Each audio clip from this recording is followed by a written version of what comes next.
নমস্কার বন্ধুরা, মৌসুমিস ওয়ার্ল্ডে সকলকে স্বাগত জানাচ্ছি।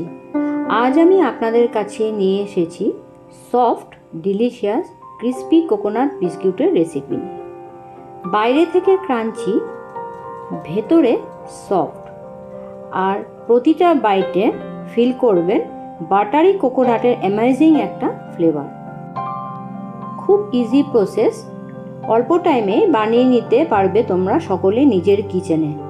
তো চলো শুরু করি আজকের এই স্পেশাল কোকোনাট বিস্কুট। তার জন্য লাগছে রুম টেম্পারেচারে থাকা 1 cup butter, 1 cup sugar, 2 cups ময়দা, আর 2/3 teaspoon baking powder, 1 cup coconut powder,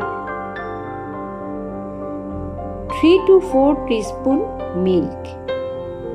তো চলুন বানিয়ে ফেলি।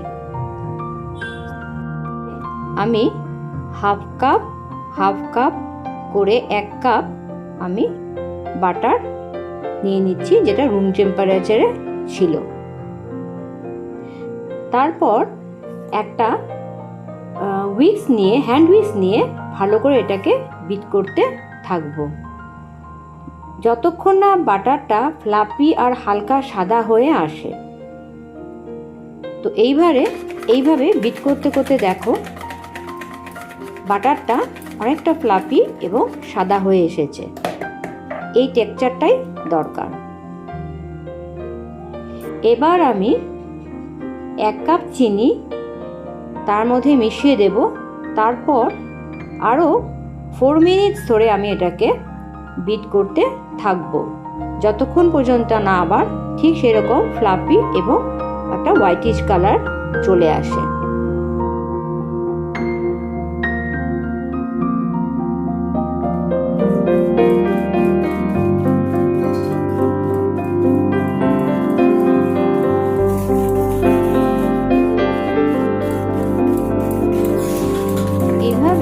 এইভাবে দেখো বিট করতে করতে একটা সুন্দর ফ্লাপি আর হোয়াইটিশ ভাব চলে এসেছে। এবার আমি 2 কাপ ময়দা নেব। 2 কাপ ময়দা আমি একসাথে নেব না, প্রথমে আমি 1.5 কাপ ময়দা নেব। আর নেব 2/3 teaspoon baking powder, baking soda নয় কিন্তু।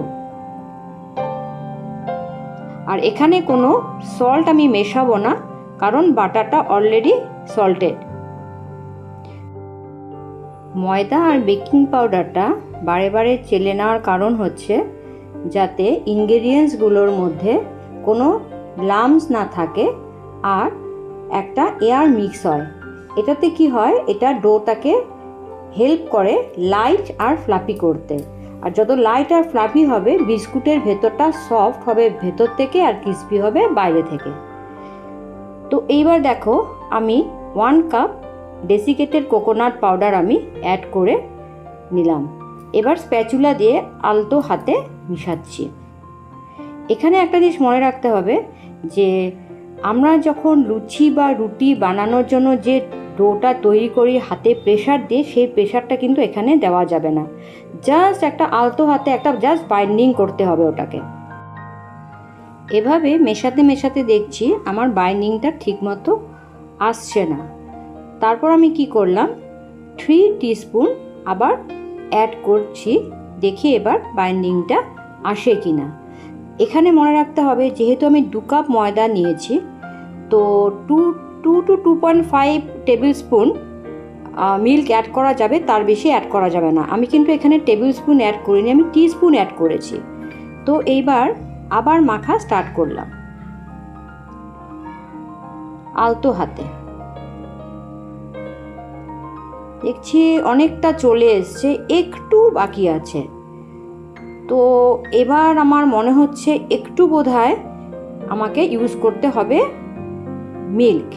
তো আমি দেখো একদম অল্প, মানে হাফ টিস্পুনের মতন আমি মিল্কটা ইউজ করে আবার আলতো হাতে এটাকে মাখতে শুরু করলাম। মাখতে দেখছি ডোটা তৈরি হয়ে আসছে। কিছুক্ষণ মাখতে মাখতে ডোটা তৈরি হয়ে গেল। পারফেক্ট কুকিজের ডো একটা তৈরি করে নিলাম। এটাকে আমি এবার দুভাগ করে নিলাম। তো এদিকে আমি ওভেনটাকে প্রিহিট করে নিলাম 180 ডিগ্রি সেন্টিগ্রেডে। এইবার ডো থেকে ছোট ছোট বল বানিয়ে ডেসিকেটেড কোকোনাট পাউডারে কোট করে ট্রেতে সুন্দর করে সাজিয়ে নেব। আচ্ছা, ট্রেটাকে আমি অয়েল দিয়ে প্রথমে গ্রিস করে একটা বাটার পেপার লাগিয়ে রেখেছি। ডোয়ের বলগুলো কিন্তু একটা ডিস্টেন্সে রাখতে হবে, যাতে যখন আমি ওভেনে এটা ফুলে উঠবে বেক করার পর, তখন যাতে একটার সাথে একটা গায়ে লেগে না যায়। তো এইভাবে আমি করে নেব বাকিগুলো সবগুলো বল এইভাবে তৈরি হয়ে গেলে আমি 15 মিনিটের জন্য ট্রেটাকে ফ্রিজের মধ্যে রেখে দেব। ফ্রিজের মধ্যে রাখার কারণ হচ্ছে যাতে ডোটা সেট হয়ে যায় আর বলগুলোর শেপ পারফেক্ট থাকে আর স্প্রেড না হয়ে যায় যখন আমি এটা ওভেনে দেব। এইভাবে আমি বাকি বলগুলোকেও ডেসিকেটেড কোকোনাট পাউডারে কোট করে নিয়ে আরেকটা ব্যাচের জন্য রেডি করছি।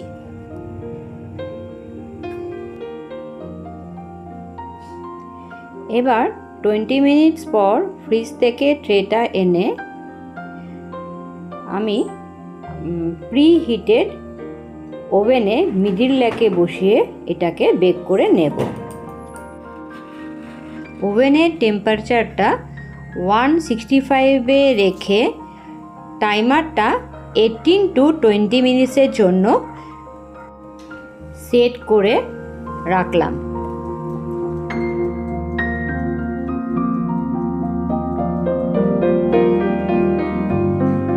এখানে কিন্তু দুটো রডই আপার এবং লোয়ার রড কিন্তু অন থাকবে।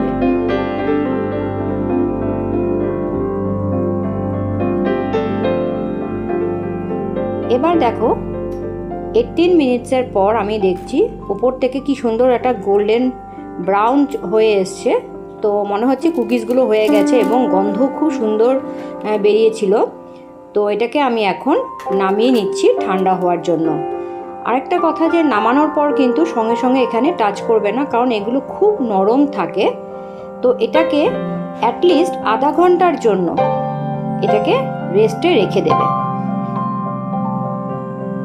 আমি হাফ অ্যান আওয়ার রেস্টে রাখার পর ট্রেতে সাজিয়ে নিলাম।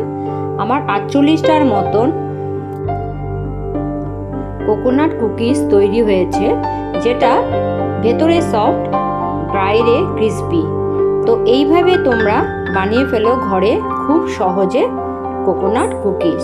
আমার রেসিপিটা ভালো লাগলে একটা লাইক ও সাবস্ক্রাইব করে দিও।